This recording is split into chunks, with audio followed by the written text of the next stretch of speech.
Hello you guys, welcome to the channel. It's your girl Jada here, back with another video, and today we are going to be doing another character breakdown. I did one a little while back. It was actually about Franklin Saint from the FX show Snowfall that had wrapped earlier last year, and ever since putting out that video I had always wanted to do more of these, but I'm just getting around to kind of pumping them out now, so hopefully you enjoy it regardless. But today we're going to be talking about Griselda Blanco from the limited series Griselda over on Netflix. I'm not entirely sure when it got released, but either way, I'd actually heard about it from the Joe Budden podcast, and I was like, ooh, what is that? It sounds pretty interesting. So I hopped over on Netflix and I checked it out. Now, even though Griselda Blanco was an actual person in real life, I am going to be talking about her in this video as a character in terms of a show, what the show presented to us in terms of the series. It was a 6-episode series, so it wasn't that long, but there were some things that I have found to be incorrect in terms of what actually happened in real life in terms of the course of events throughout her life. But we're just going to be talking about what was presented in the show, how they told the story, and also her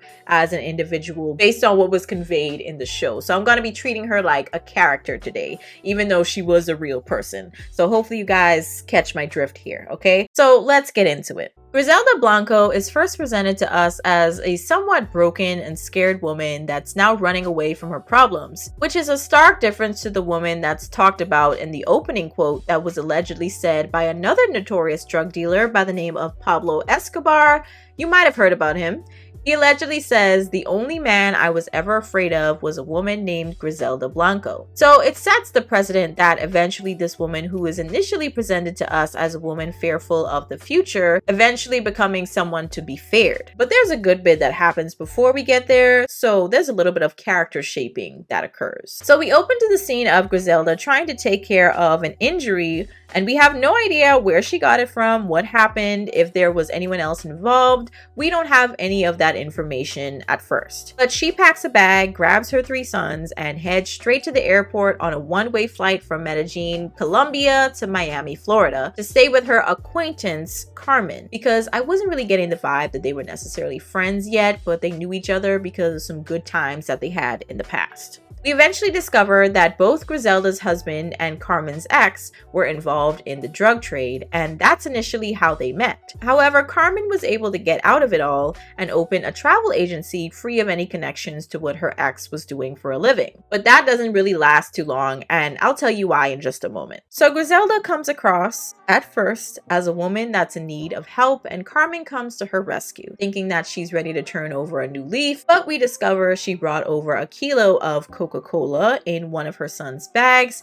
and hopefully you guys know what I mean by Coca-Cola, because I can't say the other term here on YouTube. But she brought over some product in hopes of selling it, but also working with the highest bidder to bring more into the country. Her initial plan didn't quite work out the way she had planned, and she was not only laughed out of the club that she had hoped to make bank in, but also literally punched in the gut by the person she had hoped would introduce her to that someone who would be willing to work with her. Not only does this man knock the air out of her, but also steals the product that she had hoped to sell. This was where we start to see a pretty major change in Griselda, or at least the Griselda that we knew in the beginning. She no longer relies on her charm, wit, and grace as a woman, but rather decides to take things into her own hands and become just a little more aggressive when it comes to her treatment of others. Griselda soon tracks down the man that not only physically assaulted her, but steals her product. She grabs a baseball bat and goes to town on this man. And he then introduces her to another dealer in the area who makes her an offer she couldn't refuse. But this doesn't happen without Carmen finding out and feeling understandably betrayed by someone she thought she was helping get back on her feet. Griselda agrees to move out of the house and also leaves the travel agency she was attempting to work with Carmen on, but they were barely making any real income. Regardless, it was an honest living. However, Griselda didn't see this as the life for her. She was already used to living a certain way in Colombia and didn't want to start from scratch to get back there. We soon learned that the real reason why she ran away from Colombia was because she ended up killing her husband Alberto after he made her sleep with his brother as a means to get fronted some more product, as they were both dealing in the drug world. Later on, there's an argument between Griselda and Alberto, and eventually she shoots and kills him after it escalates. months. Soon after, she escapes to Miami, and Alberto's drug lord brother is now questioning people that knew her to track her down. This is when we find out that she actually used to work in another business, if you catch my drift, and these other women were very tight-lipped about her and her whereabouts until they managed to crack one who is a little more interested in the money than protecting Griselda. This definitely helped me to understand Griselda's makeup a little bit more. When you're coming from basically nothing and don't have that many options, at least that's presented to you to escape it, I can understand why she would find any means necessary to attain and maintain that lifestyle that she had dreamed of for both herself and her boys, Hubert, Dixon, and Ozzy. When Griselda meets up with her first dealer in Miami, she becomes a lot more assertive and dominant. And you can say that this was just a new character trait that we're now being presented with, but I personally think it was presented because of the presence of her bodyguard, Chucho, who wasn't actually a bodyguard, but she paid him to simply stand there and look intimidating. She gets the offer she couldn't refuse from this dealer and accepts, but the situation turns dangerous pretty quickly as the dealer, Amilcar, that she had initially spoken to in the club just a few days ago, decided to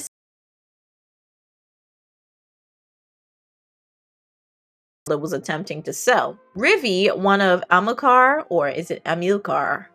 I'm just going to say Amilcar. Rivi, who was one of Amilcar's workers in a sense, lets Griselda live and only takes the product and not the money from the deal. So Griselda is now on a high, a little shaken up from the ordeal as she'd never really been directly involved in the more dangerous side of the business, but now she's come face to face with it, and it changes her just a little. She meets with Amilcar that same night while she's still covered from head to toe in the blood of all the men that were taken out at the other deal that went completely wrong. But she makes things happen with Amilcar, at least so she thinks. She calls up the accountant that she and Alberto had been using while in Colombia, Arturo, and he uses some of the girls that she'd worked with in this industry to bring over some more product in their bras. Carmen ends up getting dragged into all of this because Griselda purchases the girls' tickets from her agency without her knowing.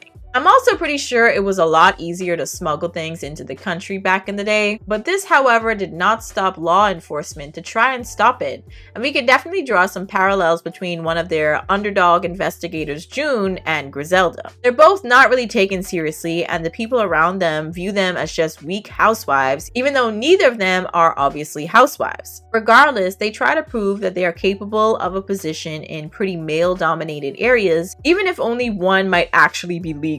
Griselda arrives at Amilcar's house to complete the deal, but she's now face to face with his other dealer that she was trying to replace, and let's just say the deal is now off. But does this stop Griselda? Definitely not. She starts throwing parties and eventually connects with another dealer by the name of German Paneso, but it's here where Alberto's brother starts closing in on Griselda. He finds her sons in a motel room and waits for her to arrive. When they go into the other room, Griselda and her son Hubert come face to face with a life and death situation, but thankfully this is when Dario makes the decision to delete his boss, Alberto's brother, because he did not agree with his command to delete Griselda's son Hubert, as he wasn't even an adult yet. So shortly after this is when Dario begins working for her, and every now and again she asks him to take care of a few people on her behalf. And this would also include women and children in some cases. And he's constantly reminding her that each takedown will have consequences. Griselda didn't care though, because in her mind this was a necessary evil to get to the top. So in her mind, taking a life was a part of what it took to get what she wanted, but it ends up driving her pretty insane later on down the line. Eventually, German Paneso betrays her, and she retaliates by taking both him and his partner out at a liquor store with a bunch of other civilians around. And things get even messier from here. Due to Griselda's lust for more and more power and territory, she becomes a lot more erratic in her behavior and starts making mistakes, making it easier for outside forces to destroy what she's worked for so far. Both Dario, whom she had started a romantic relationship with, and Arturo realize that she's now addicted to the feeling of control as she expands her operation even further. Fast forward a few years, Dario and Griselda are married and they now have a son together, and it's Dario's birthday. and Griselda decides to plan a pretty extravagant party for Dario without really even taking into consideration what he wanted. And when I picked up on that, I knew for a fact that he had already had one foot out the door when it came to their relationship. Griselda had become so used to being the boss when it comes to her drug operations that she brings the same attitude over into her marriage, and Dario is clearly not a fan. He wants her to leave behind the life they're in, but when it comes to being a drug lord, you rarely ever get out of the game alive. At the party, there's a lot that goes down, starting with one of Griselda's sons, Dixon, who had unfortunately become somewhat of an addict for the Coca-Cola, getting into a fight with one of her associates. And leading up to this, I'd never even seen her yell at any of her kids. She would be stern, but hardly ever raise her voice. She remains pretty gentle with her children this whole time, even though she'd started becoming not so gentle with everyone else, considering the nature of her business dealings. So she gets on her son's case for enjoying their product a little too much, but at the same time, it was kind of inevitable when you consider the fact that they're around so much of it all the time. Now, this was just one thing that happened. Things then escalate even further when Griselda catches Dario talking to her assistant and just automatically assumes he's cheating with her. I think the fact that she jumped straight to that conclusion can attest to Griselda's state of mind at this point. There aren't any questions asked. She just jumped straight to a physical reaction, resulting in a very heated argument between her and Dario. She then grabs the gold gun that she'd actually gifted to Dario just a few hours before, and she starts pointing it at her guest, making one man strip all the way down, and then demands a random woman and man start engaging in sexual activities right in front of everyone else. It was just madness, and that's when Carmen comes in to try and calm her down. Now, Carmen, just a little while before this, had actually left the party and went home, but when she got there, she was met with a surprise appearance from June, the detective who had been pretty much stalking Griselda from the moment they found out it was a woman and not a man causing all this havoc in the city. So June presents Carmen with a deal of sorts so that they can get some information from her to put Griselda behind bars. At first, Carmen declines the offer until she goes back to tell Griselda about it, and this was around the time that Griselda was losing her ever-living mind with this gun in her hand. So she's trying to calm down from that, and Carmen chooses that moment to tell her about the offer from June, and again, much like the situation with Dario and her assistant, just having a conversation, she jumps to the conclusion that Carmen was thinking about betraying her, which is not what was happening. She was simply trying to tell her that these investigators were still watching her. Griselda starts choking Carmen and probably would have succeeded at offing her friend if Dario hadn't stepped in. Even though Carmen survived, Griselda basically sealed her fate with her unhinged actions that appear to be the result of some kind of drug, which could explain her growing paranoia. Soon after the accidental death of one of her partner's sisters, Marta, Griselda is now on the run with her henchman, Rivi. If you remember him, he was actually Amilcar's guy, but then Amilcar got arrested. So Rivi disappears for a while and then soon comes back to help Griselda clean house because she'd become rather paranoid that someone was leaking information of her stash house locations to the police. But later we find out that this was all for nothing because there was no mole. The police were going off of old intel. So again, Griselda unnecessarily takes lives. But I gotta give it up to June for messing with Griselda just a little bit here. Now back to Griselda being on the run from her partners, the Ochoas,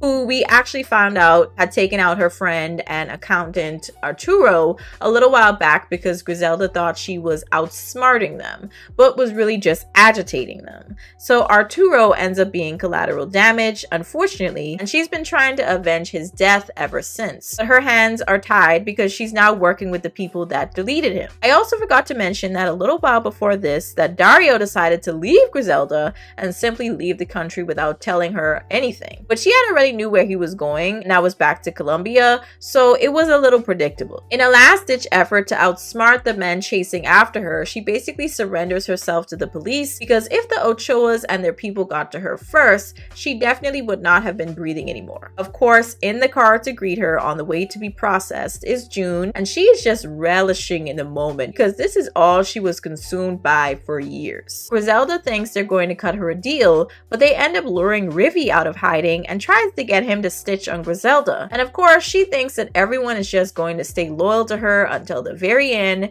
like an overblown sense of importance when it comes to others, even though she's now in prison. So Ribby does give a little info, but not too much, and then he finds a way to pretty much sabotage the case so that they couldn't actually charge her with murder, but rather only for drug trafficking and a few other lesser charges. She also sent a few people on the outside to head to Dario's mother's house, where he was hiding out with their son, to get rid of Dario and bring their son back to the US to stay with his brothers, I think. So now Dario was gone and the son was back, but the other three older brothers don't really seem to have much of a clue as to what their mother Griselda did to get him back. But they seem to be pretty well aware of the monster that their mother had become over the years and what she was really capable of. After all of this, Griselda thinks she's won. She's still alive, doesn't have to serve a life sentence, and she got her youngest child back. But eventually her actions came back to haunt her. Right before being released from prison, June comes to visit her to let her know that 3 of her 4 sons had been killed. Obviously, this timing is pretty crazy, almost as though whoever did it wanted it to be as painful as possible for her to adjust to life after her release, and it was most definitely personal for them. Griselda would be sent back to Colombia after serving her sentence, and she was later gunned down on September 2012. It really seemed like after all of the sacrifices that she'd made to be on top and to be respected,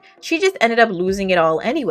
So quite similar to the story of Franklin from Snowfall. She had initially told herself that she was doing all of this to provide for her sons, but now they were gone. She took out her own husband and lost the very empire she had worked so tirelessly to protect and continue to build. Overall, when it comes to this lifestyle, you never really stop looking over your shoulder.